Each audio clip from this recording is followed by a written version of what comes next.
اگر خیر از دستت آید بکن.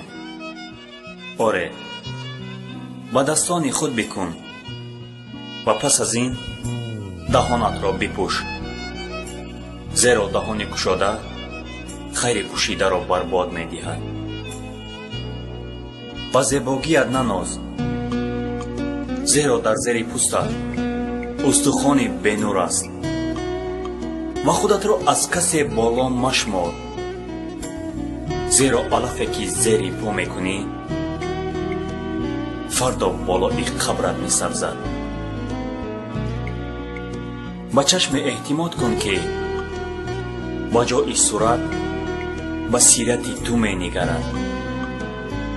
با دل بسپار که جای خالی برایت داشته باشد و دست را